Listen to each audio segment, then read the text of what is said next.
ध्यान दो, बुक पे ध्यान दो तो थोड़ा सा। देखो, जहाँ पे जो खाली जगह छूटा हुआ है ना, ये जीवन की मौलिक इकाई का टॉपिक में, वहां पे आप लोग को क्या करना है, फिगर बनाना है। कौन सा का? जंतु कोशिका का और किसका? पादप कोशिका का। और दोनों फिगर एक दूसरे तरफ बनाएंगे और दोनों के बीच अंतर दिखाएंगे। तो अंतर दिखाने पर देखो कि जंतु कोशिका में जो आपको फिगर दिखेगा, उसमें देखिए केंद्रक आपको कहाँ पर? बीच में दिखाई पड़ेगा। लेकिन पादप कोशिका में जो फिगर आपको दिखाई पड़ेगा ना, वो फिगर क्या होगा आपसे? केंद्रक जो उसमें थोड़ा क्या दूर है। बुक में भी देखिए ध्यान से आपको। देखो, इसमें पादप कोशिका में क्या है कि अधिकांश भागों में रिक्तिकाएं पाई जाएगी। पेड़ पौधों के अधिकांश भागों में क्या होगा? रिक्तिकाएं। लेकिन जंतु कोशिका में ऐसी कोई रिक्तिकाएं बहुत ज्यादा मात्रा में क्या होती है? नहीं पाई जाती है। अंतर बता दे रहे दोनों में, बाकी बस सब चीजें दोनों में तो एक ही चीज है। पादप कोशिका और जंतु कोशिका में दोनों में क्या है? एक ही चीज है। देखो, पादप कोशिका में हरित लवक पाया जाता है, यानी क्लोरोफिल पाया जाता है। लेकिन जंतु कोशिका में ऐसा कोई क्लोरोफिल पाया नहीं जाता। समझिए क्या? फिर देखो, यहाँ पे दिया हुआ है कि पादप कोशिका तथा जंतु कोशिका में क्या करना? तुलना करना है। ध्यान से देखो, पादप कोशिका तथा जंतु कोशिका में क्या करना? तुलना। तुलना मतलब क्या? अंतर लिखिए। तो पादप कोशिका और कौन सा? जंतु कोशिका। पादप कोशिका में क्या है कि इसमें कोशिका भित्ति पाई जाती है। क्या पाई जाती है? कोशिका भित्ति। लेकिन जंतु कोशिका में कोशिका भित्ति नहीं, क्या पाई जाती है? कोशिका झिल्ली पाई जाती है। ये सब याद रखेंगे एक एक वर्ड का, एक भित्ति एक क्या? झिल्ली। देखो, इसमें लवक पाया जाता है। इसमें क्या पाया जाता है? लवक। जंतु कोशिका में लवक पाया जाता है क्या? टमाटर का लाल रंग, सेब का हरा रंग, है ना, सेब का लाल रंग, ये सब किसके कारण से होता है? दूध का पीला रंग, ये सब किसमें? इसके कारण से है। फिर देखो, इसमें रिक्तिका पाया जाता है। इसमें पादप कोशिका में क्या पाया जाता है? रिक्तिकाएं। लेकिन जंतु कोशिका में रिक्तिकाएं पाई जाती है तो या नहीं भी पाई जाती है, या कितना बहुत छोटी मात्रा में पाई जाती है। फिर देखो, पादप कोशिका में लाइसोसोम पाया जाता है। पादप कोशिका में क्या होता है? लाइसोसोम, है ना। यह जंतु कोशिका में भी पाया जाता है। लाइसोसोम कहाँ पर? जंतु कोशिका में भी क्या होता है? पाया जाता है। देखो, इसमें तारक काय तथा तार केंद्र का अभाव होता है ना। इसमें जो केंद्रक होता है थोड़ा किनारे भाग होता है। किसमें? पादप कोशिका में। लेकिन जंतु कोशिका में केंद्रक कहाँ पर होता है? बीच में होता है। तो ये अंतर है। फिर आगे का टॉपिक था कि कोशिका विभाजन कितने प्रकार का होता है। कोशिका विभाजन कितने प्रकार का? तो देखो, 3 प्रकार का है। कौन कौन? असूत्री विभाजन, समसूत्री विभाजन और कौन सा? अर्धसूत्री विभाजन। तो देखो, सबसे पहले हम लोग असूत्री विभाजन को देखेंगे। कौन से विभाजन का? असूत्री।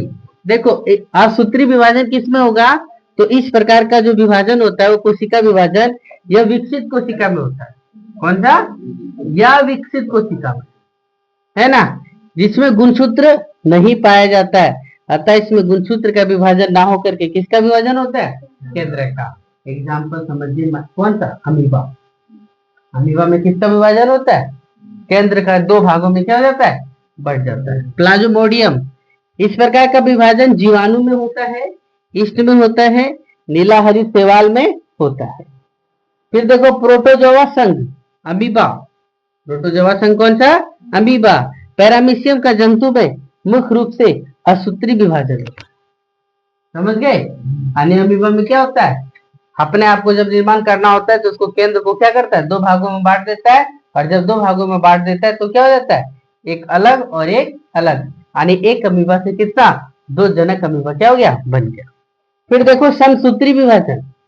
कौन सा बोले? समसूत्री विभाजन। इस प्रकार के कोशिका विभाजन में गुणसूत्र की संख्या जनक कोशिका की तुलना में समान, संतान कोशिका में भी समान होता है। अर्थात समसूत्री विभाजन में जितनी क्या होता है? कहां पर? जनक कोशिका में हो उतना है कहां पर? संतान कोशिका में भी होगा क्या? केंद्रक। संतान कोशिका में भी समान होता है। अर्थात जनक कोशिका में गुणसूत्र की संख्या सम होता है तो संतान कोशिका में गुणसूत्र की संख्या भी क्या होगा? सम होता है। समझे? इस प्रकार की कोशिका विभाजन में एक जनक कोशिका से केवल केवल और केवल कितने? 2 संतान ही उत्पन्न हो सकते हैं, या 2 संतान कोशिका का क्या हो सकता है? निर्माण होता है। इसके बाद बताते हैं कौन सा? अर्धसूत्री विभाजन, चलो नोट करो। देखो अर्धसूत्री विभाजन वाला टॉपिक भी देख लो। क्या है अर्धसूत्री विभाजन? इस कोशिका में विभाजन में एक जनक कोशिका से कितने 4 संतान कोशिका का क्या हो जाएगा? निर्माण हो जाएगा।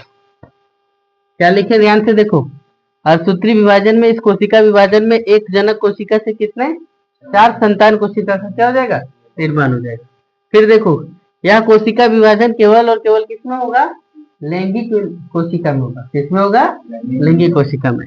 इस विभाजन में भी कोशिका द्रव्य एवं केंद्रक का विभाजन होता है।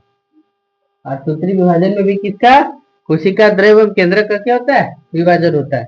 लेकिन जिसमें जनक कोशिका की तुलना में संतान कोशिका में गुणसूत्र कितना रह जाता है? आधा। इसीलिए इसका नाम क्या पड़ा? अर्धसूत्री। यदि जनक कोशिका में कितना 2 गुणसूत्र पाया गया तो किसमें? संतान कोशिका में कितना गुणसूत्र पाया जाएगा? आधा। आधा मतलब कितना? 1 पाया जाएगा। समझ गए क्या? फिर देखो अर्धसूत्री विभाजन के फलस्वरूप नए जीव की क्या होती है? उत्पत्ति होती है। समझे? ये आप लोग का जीवन की मौलिक इकाई का चैप्टर क्या हो गया? पूर्णतः समाप्त हो गया। ठीक है, चलो नोट करो, फिर आगे आंसर क्वेश्चन बना देंगे।